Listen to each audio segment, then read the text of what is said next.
Bonjour, bonjour. Aujourd'hui, je vous propose la fabrication, le tournage de quelques grands bols de 500 grammes chacun. Voilà. Donc prérequis, unique prérequis, un diamètre de 16 cm.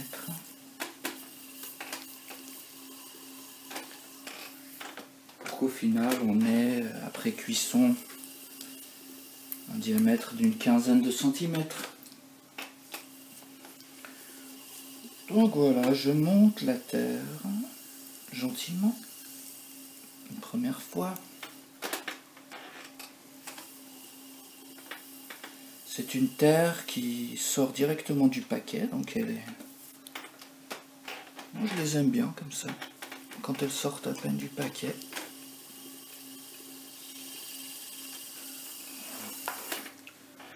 Je vais monter 2-3 fois jusqu'à ce que je sente que la terre soit parfaitement homogène.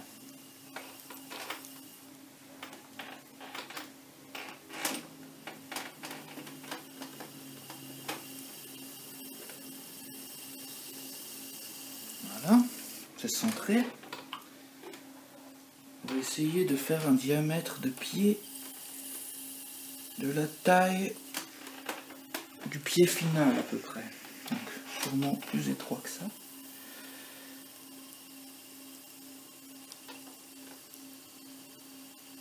Voilà, là ça me semble pas trop mal.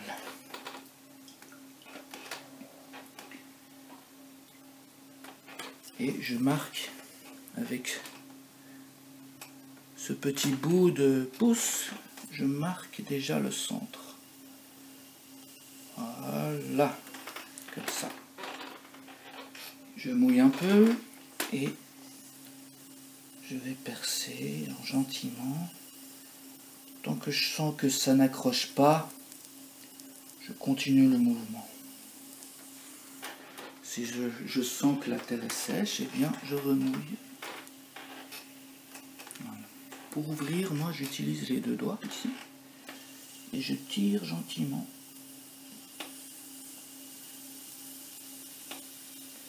Déjà en commençant une forme de bol, donc pas totalement à l'horizontale. Et pour faire le plat, qui sera une courbe, j'utilise le pouce ainsi, et je pousse comme ça la terre, pour que déjà il y ait une forme arrondie au fond.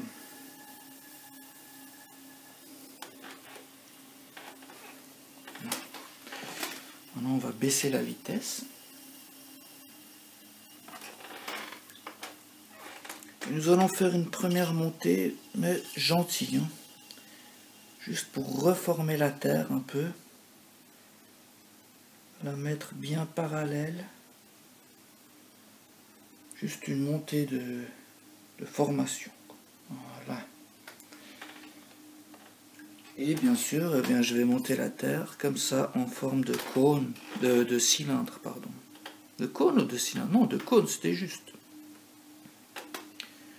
Donc gentiment, toujours en m'appliquant ici à garder une courbe plus ou moins potable à l'intérieur.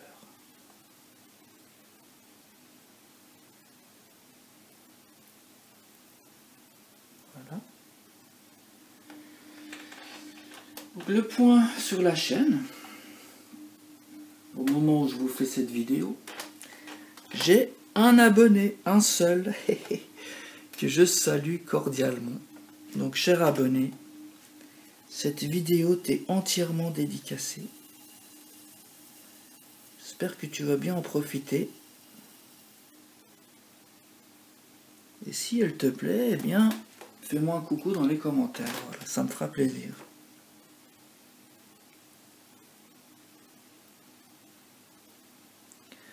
Ça tourne déjà un peu trop rapide. Hein.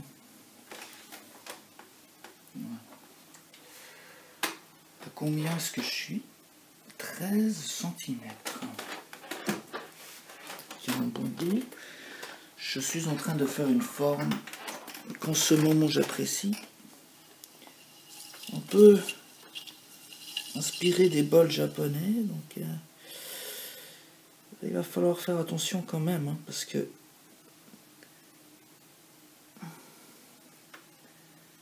quand la pièce est si plate, elle devient instable. Bon, j'aurais pu laisser un peu plus de terre ici. Je sais pas si ça va soutenir le poids. Au pire, je vais l'arrêter en dessous de 16. Je peux encore gagner 1 cm de chaque côté. C'est encore trop rapide. On va essayer de le faire directement maintenant. Le centimètre.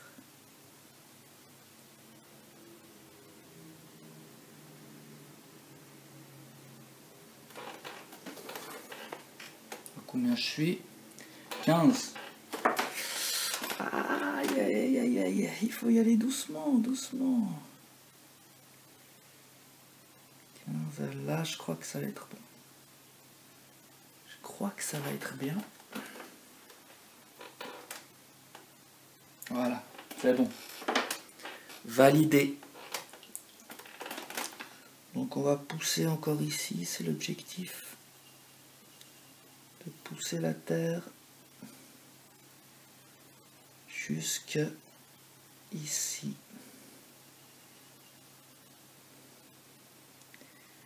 C'est-à-dire que c'est quand même une pièce assez sensible, hein.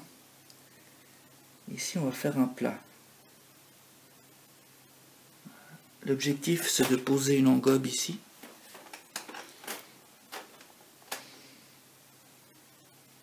J'essaierai de mettre ça aussi sur la vidéo, on va voir. Est-ce que c'est plat? Bon, c'est pas trop mal. On va dire qu'il faut laisser comme ça maintenant parce que il y a beaucoup de terre à l'intérieur quand même. Mais bon, la terre on va la laisser pour soutenir le poids. Et au pire on peut aussi tournasser un petit peu à l'intérieur, hein, pour faire une courbe encore plus jolie. J'ai aussi remarqué sur les dernières vidéos que je ne parlais pas très fort, donc je m'en excuse et je vais faire des efforts pour être plus compréhensible. C'est qu'on est obligé d'apprendre de ses erreurs. YouTube est maintenant devenu une plateforme où il est difficile de percer. Donc voilà, j'articule maintenant, j'articule. En coupant. Il ne faudrait pas exagérer non plus. Voilà. Je vais tenter une technique que j'ai vue moi-même sur internet. Soulever une pièce pareille, donc je mouille ici bien, je mouille ici bien, et on va tout simplement y aller comme ça, hein. Hop, ça déforme un peu la pièce, mais quand on la retire, voilà, voilà ce que ça donne. À ma foi, la technique fonctionne bien. En route pour la deuxième pièce, même chose, je jette au centre.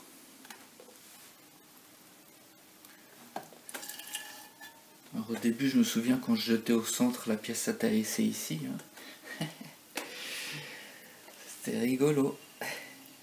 Allez, mon premier geste c'est d'appuyer sur la moitié de la pièce comme ça, et avec ce doigt ici, pour coller la pièce à la girelle. On voit que le doigt ici a bien tout collé. Et maintenant, hop, je monte la terre. En mettant les deux mains comme ça, l'une contre l'autre. Moi, en général, j'aime pas monter trop haut, hein. On voit ici que la terre est un peu déformée, donc c'est pas grave, on redescend. Voilà, je pousse.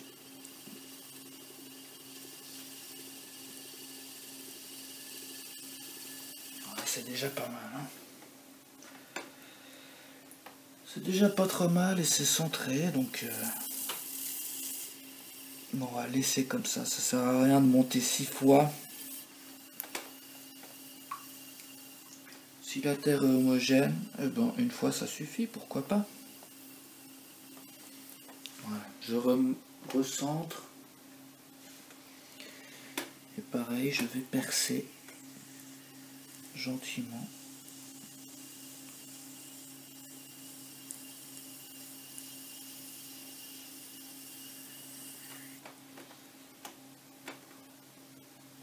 Avec le deuxième doigt, j'aide. Et je tire contre la main gauche. J'ouvre déjà gentiment la pièce. Avec une forme grossière de bol à l'intérieur.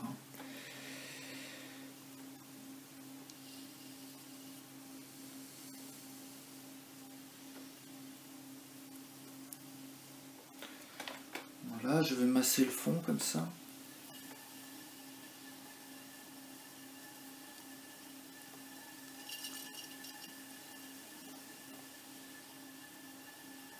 Et toujours je laisse une pression sur le bas de la pièce. Ici elle est avec ce doigt. Quand je masse le fond, je laisse une petite pression ici. Pour éviter que ça se décentre. Trop. Après le centrage parfait. Oui. Au début, quand j'ai commencé la poterie, c'est sûr que là j'étais hyper exigeant. Quitte à en perdre le plaisir parfois. Et après j'ai remarqué que souvent on arrivait à sauver la pièce finalement. D'un léger décentrage.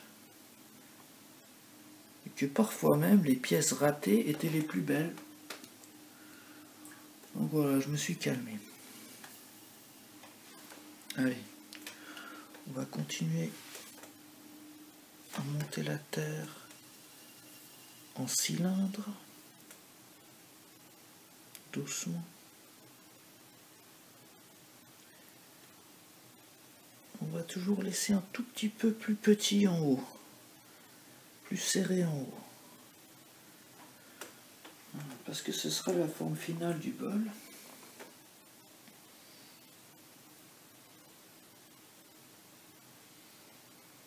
Commence à tourner un peu. Ça va encore.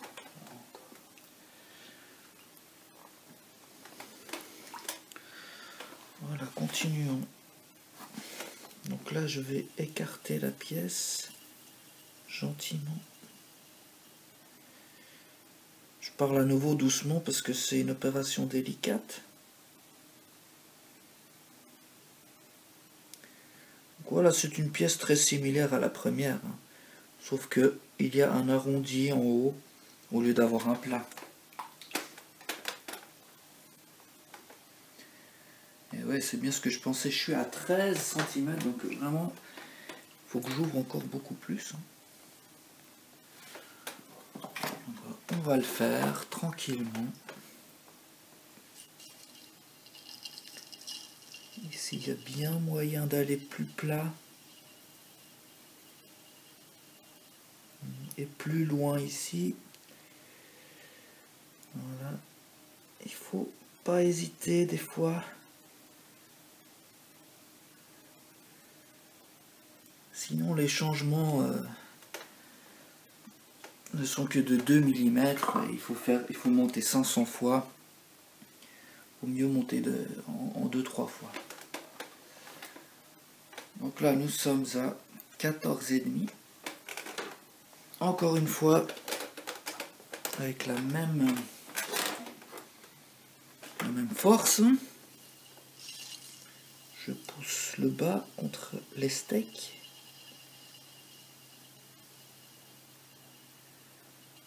Je vais ici essayer de gagner 5 mm. pour que le diamètre final augmente de 1 cm. Là, ça m'a l'air bien. Est-ce qu'on est à 16? Eh bien, non. Nous sommes à 15. Allez, qu'est-ce qu'on fait? Est-ce qu'on continue?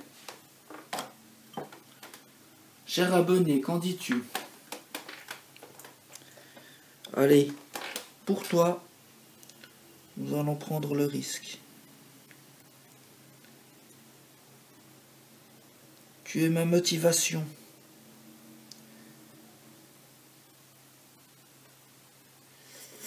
Et ça a l'air très fragile, hein? Attention. Et on n'a pas beaucoup augmenté, hein. Bon. Combien fait l'autre?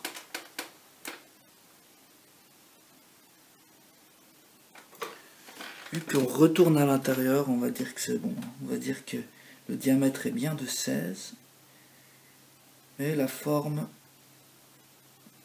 du bord, vu qu'elle revient vers l'intérieur, on lève bien sûr quelques millimètres.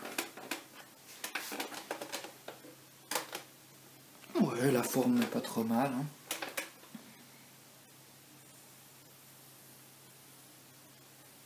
Est-ce qu'on peut légèrement améliorer pour faire quelque chose de très propre? Oui, le tournassage léger aidera bien.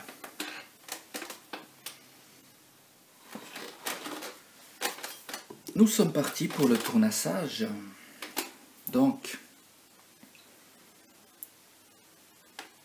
je vais mouiller ici le bord de la pièce.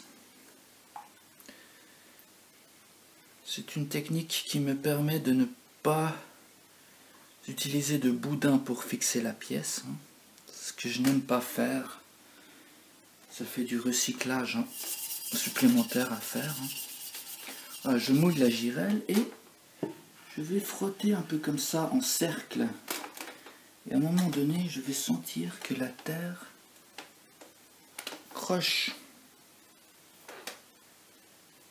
Je peux également centrer à l'aide de ces petits cercles qui sont déjà dessinés sur la girelle.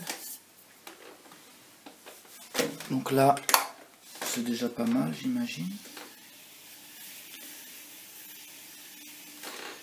Et si par exemple il y avait matière à correction, eh bien je taperais comme ça, ici avec la main fixe, et là légèrement et régulièrement, jusqu'à ce que la terre soit centrée. Et là c'est déjà bon, donc je vais encore tapoter dessus, et normalement ça devrait tenir.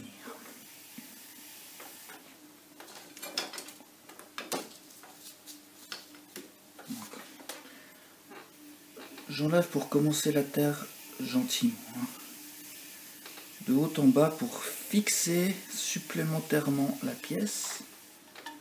Est-ce qu'on dit supplémentairement? Je crois pas. Bon. La grammaire n'est pas trop importante ici. Ce qui est important, c'est d'avoir les deux mains ensemble. Et je vais commencer ici par faire un plat.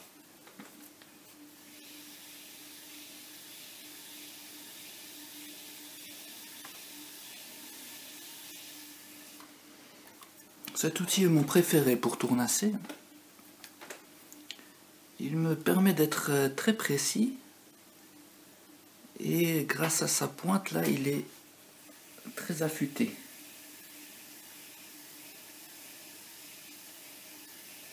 Donc, je peux faire des plats avec, je peux commencer à faire le pied par exemple,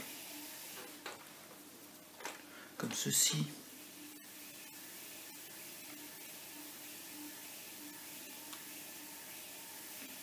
Et la terre ne reste pas continuellement collée dessus. Donc j'aime bien cet outil. Un autre outil que j'aime bien, c'est celui-ci. Celui-ci me permet de faire ce genre de mouvement, de faire des arrondis, ou genre de faire des... Je vais dire de faire des plats légèrement arrondis. Voilà, c'est l'idéal.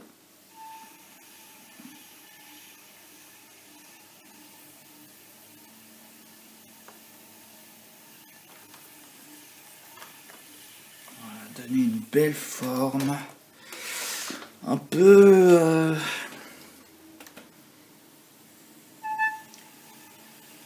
J'allais dire moderne, mais est-ce que c'est une forme moderne?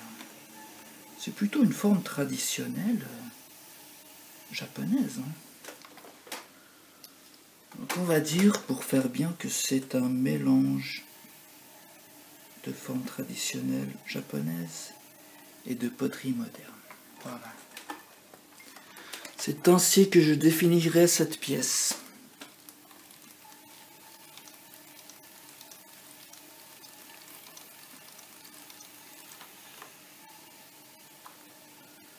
D'ailleurs, souvent les gens veulent plutôt acheter une histoire, quelque chose à raconter, qu'une belle pièce. Et si c'est les deux réunis, eh ben c'est l'idéal. Alors moi je trouve que ça commence à être bien au niveau du pied.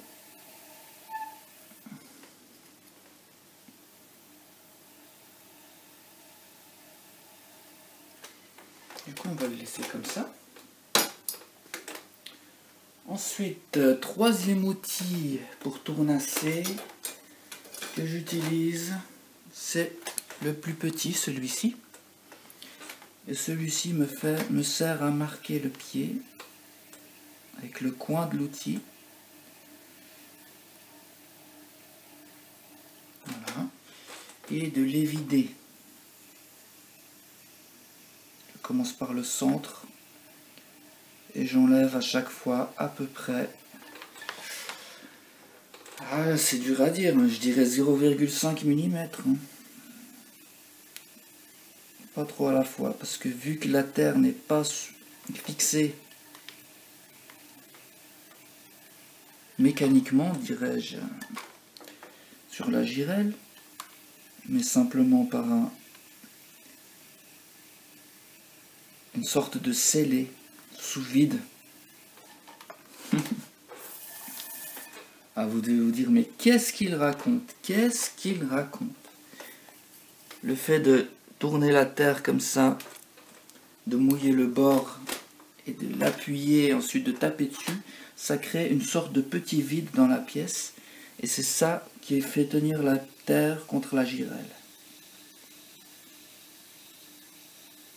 Donc voilà, comme ça c'est plus clair. Donc l'avantage c'est que je n'utilise pas de boudin, ce que je déteste personnellement.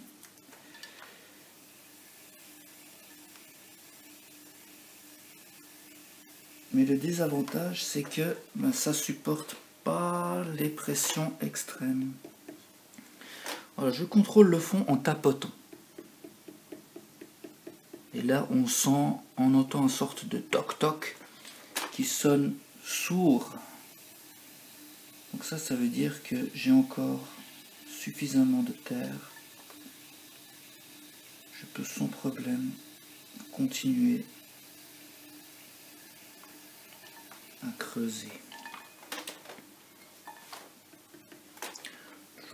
Toujours sourd.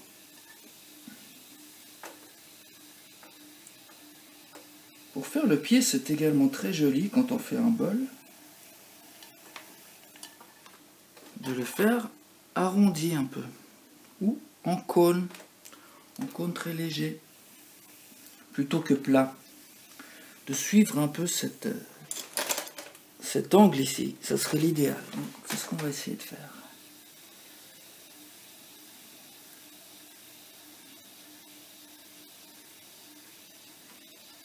L'avantage de tournasser ainsi, c'est que ça rend la pièce bien plus légère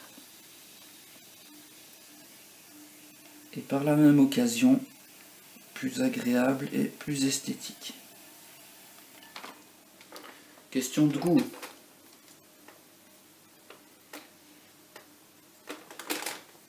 Outil indispensable pour le tournassage. Le pinceau, qui est encore un peu rempli d'engobe.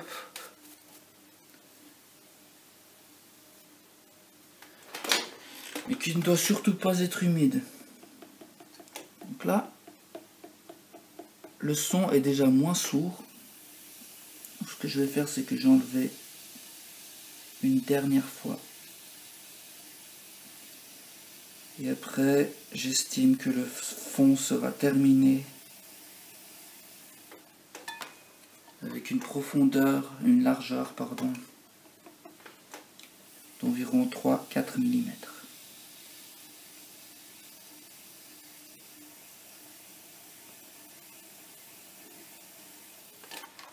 Et il me permet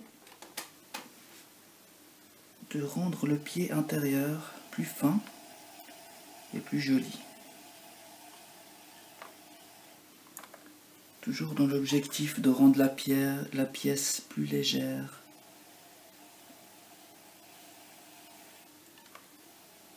Il n'y a pas besoin d'un pied très large. Ensuite, je fais un tout petit peu des angles sur le côté.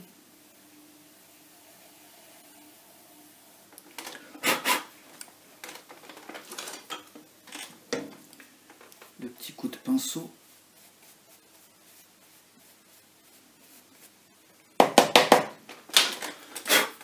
Et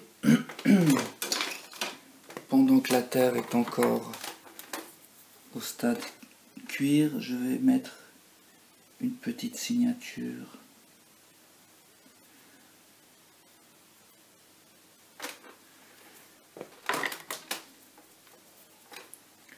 Maintenant que ce côté est fait, je vais faire la même technique. Mouiller ici. Mouiller ici. Tourner en cercle. Et essayer de centrer avec les rainures dessinées sur la girelle. S'il y a un léger décentrage, je peux tapoter dessus. Mais disons qu'il ne faut pas être trop exigeant à ce stade-là.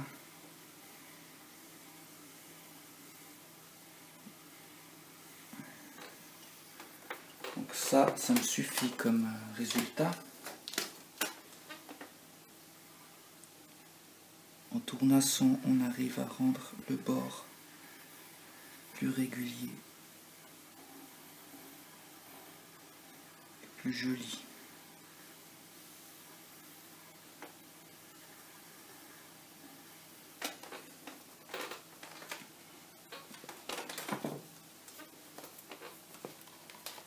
Dernier outil que j'utilise pour tournasser, c'est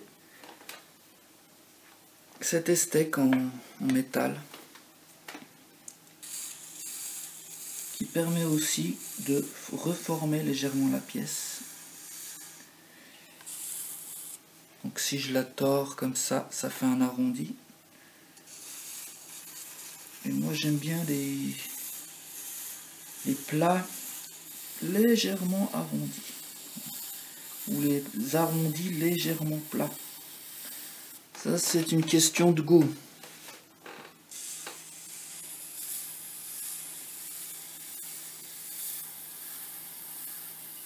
Voilà, c'est bien.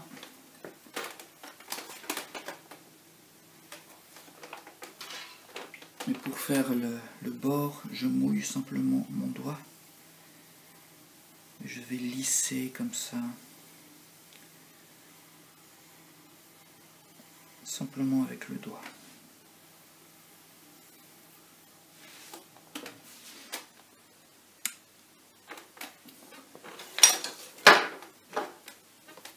Je décolle la pièce. Et je vais venir ici avec le pinceau, la vider des débris.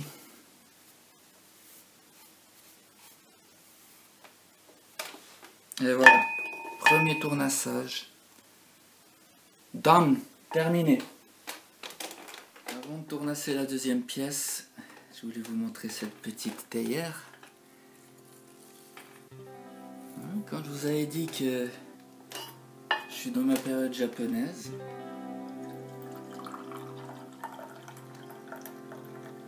voilà.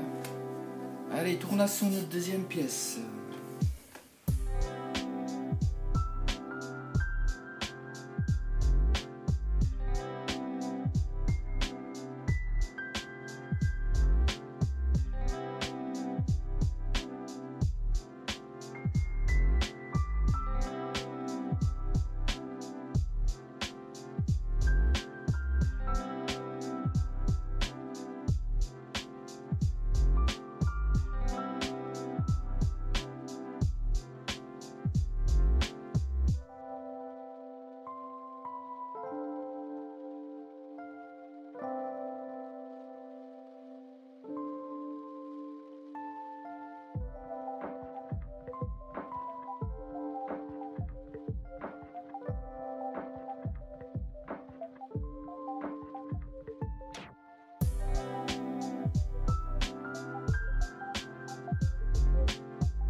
Avec l'ongle, on peut tournasser aussi.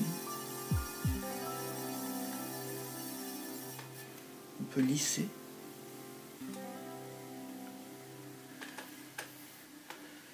C'est un peu ma philosophie. Ce que j'aimerais faire, c'est réussir à utiliser le moins d'outils possible. Et de vraiment tout faire avec les doigts. Ou les ongles. Ça, c'est ma pensée de poterie.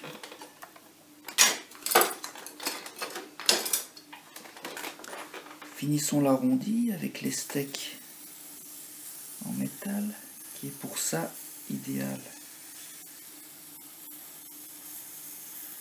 Donc je fais un arrondi comme ça, j'appuie et je fais un mouvement de poignet comme ça, comme ceci. Je monte pas droit, je monte aussi en arrondi.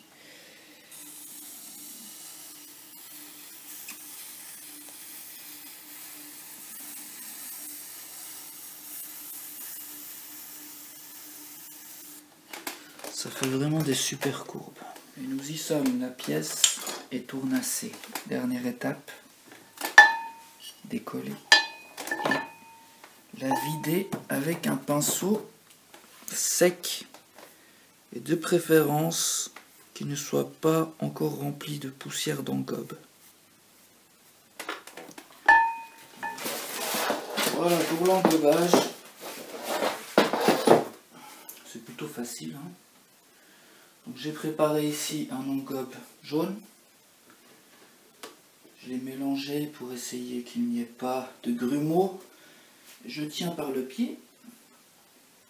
Et je vais plonger la pièce doucement.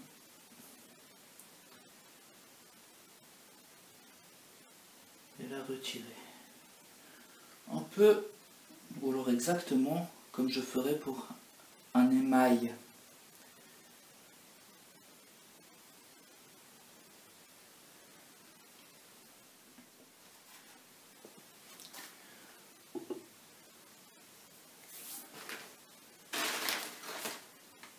Pour la deuxième pièce, c'est un petit peu plus délicat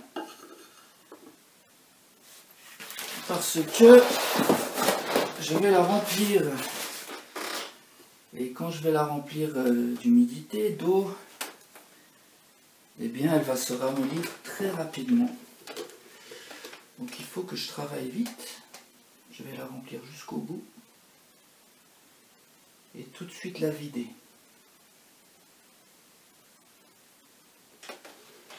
Tout de suite la vider.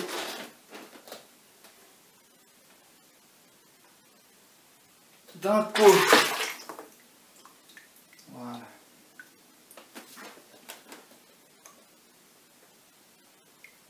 Enlever les dernières gouttes. Et là, il faut que je la pose tout de suite. Hein, parce qu'elle va se ramollir très rapidement. Dernière étape avant le séchage complet de la pièce. C'est juste pour enlever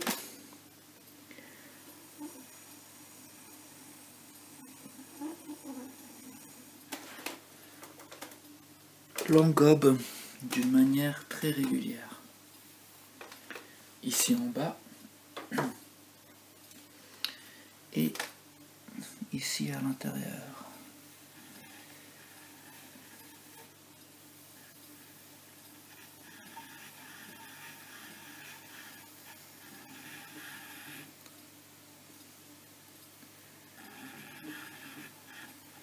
Avec un léger tournassage. À l'intérieur, je vais même le faire avec l'éponge. Et je vais juste laisser le bord engobé.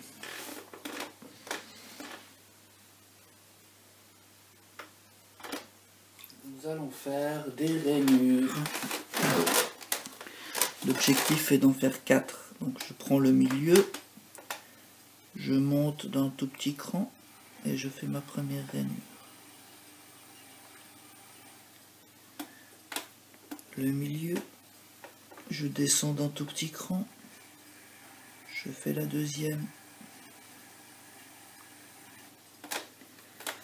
Et maintenant je peux faire la troisième, toujours à la même distance à peu près.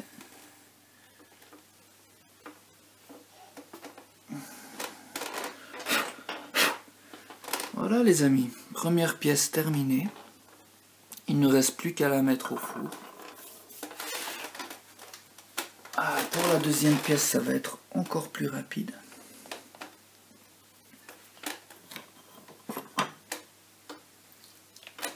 Même chose avec l'éponge, j'enlève les taches éventuelles d'engobe. Et nous allons faire pareil, simplement sur le bord.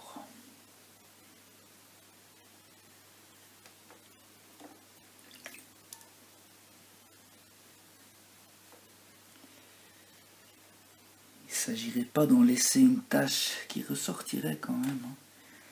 Là, l'objectif quand même du design est quelque chose d'assez propre. Et la dernière touche va être de faire un petit sillon au fond de la pièce que je vais grossièrement centrer. Pas trop vite. Voilà. Grossièrement. Et on va dire qu'avec le stylo, je vais creuser un sillon pour attirer le regard. L'idéal, c'est d'enlever un peu l'engobe. Voilà, comme ceci.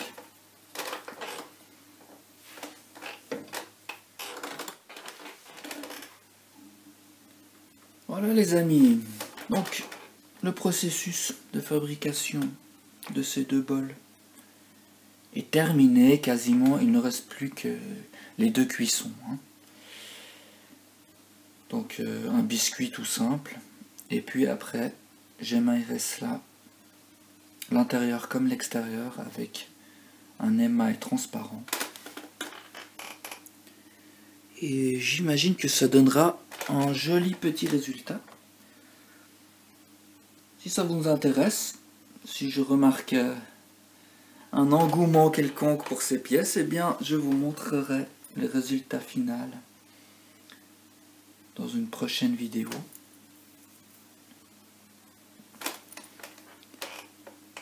Alors voilà, j'espère que ça vous a plu. N'hésitez pas à vous abonner, ça m'aide un peu à développer cette chaîne. Et je vous souhaite tout de bon, hein. Allez, à la prochaine. Ciao, ciao.